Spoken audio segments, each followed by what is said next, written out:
Welcome to Hot News Network. We bring you the latest celebrity, sports, business, and financial news. Let's get going with the hot news for today. The bill would extend the debt limit for 2 years alongside a 2-year budget agreement if signed into law. It is the culmination of months of political warfare and weeks of frenzied negotiations between the two parties that finally broke a lengthy stalemate over the issue. The McCarthy-Biden deal overcame heavy criticism from GOP hardliners who argued that its spending cuts and conservative provisions are too weak. It also faced opposition from Democrats who criticized the added work requirements and non-defense spending cuts negotiated by the two men. "You are getting so many wins for the American people in this bill," McCarthy said, hailing it as a measure that moves us in the right direction fiscally. He said his message to fellow Republicans on Wednesday was, "You're not spending more money. There's no new government programs. There's no tax increases. There's nothing in the bill that you really should be negative about." Biden praised passage. "This budget agreement is a bipartisan compromise," Biden said in a statement. "Neither side got everything it wanted. That's the responsibility of governing. The bill now goes to the Democratic-led Senate, where it needs 60 votes before it can get to Biden's desk." Senate Majority Leader Chuck Schumer and Minority Leader Mitch McConnell have both endorsed it and called for speedy passage. The White House has urged passage of the bill as the U.S. nears Monday's deadline to act or risk an economically catastrophic default on the nation's debt.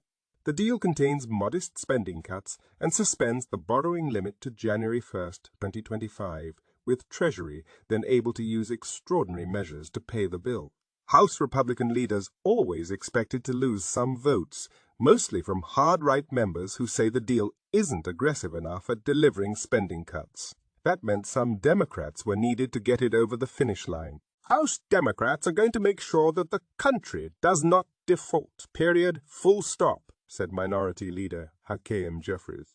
"We will continue to be responsible stewards of our economy, and we will not let middle-class Americans, working families, those who aspire to be part of the middle-class, seniors, veterans, the poor, the sick, and the afflicted be hurt by a dangerous GOP-manufactured default."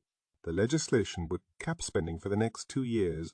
It includes conservative measures that would claw back about $28 billion in unspent COVID relief funds, eliminate $1.4 billion in IRS funding, and shift roughly $20 billion of the $80 billion the IRS got through the Inflation Reduction Act to non-defense funding.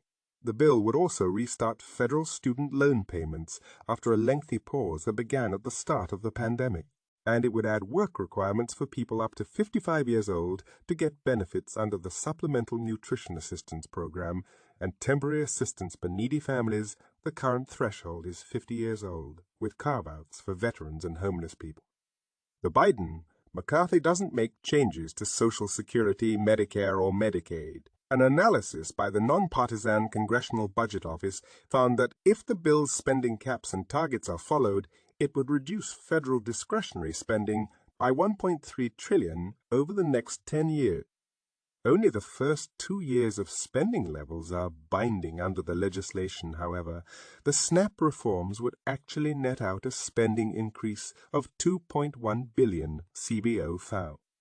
The new work rules would save $6.5 billion, but the new exclusions for homeless people and veterans would add 78,000 new people to SNAP benefit rolls and cost $8.6 billion. Hard-right members tore into the measure. Representative Dan Bishop said the conservative policy provisions were actually fictionalized suggestions of change that are insignificant. In effect, what they've done is a clean debt limit extension with no substantive policy additions, he argued, portraying it as a surrender to Biden's demands. "And so there's nothing there," said Bishop. "If you're going to do tacitly a clean debt ceiling, make it short. Senators who oppose it, like Mike Lee, have procedural tools they could use to try and slow it down past Monday's deadline. Schumer has encouraged members to act quickly to avoid default.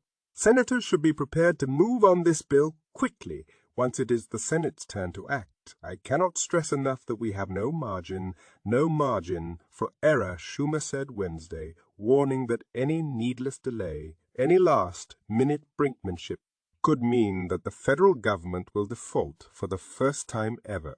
McConnell quickly praised House passage of the bill on Twitter and added, "Now, it's the Senate's turn to pass this agreement without delay." Thank you for watching Hot News Network. We appreciate you. Please like this video and subscribe to our channel. Enjoy the rest of your day. Bye-bye.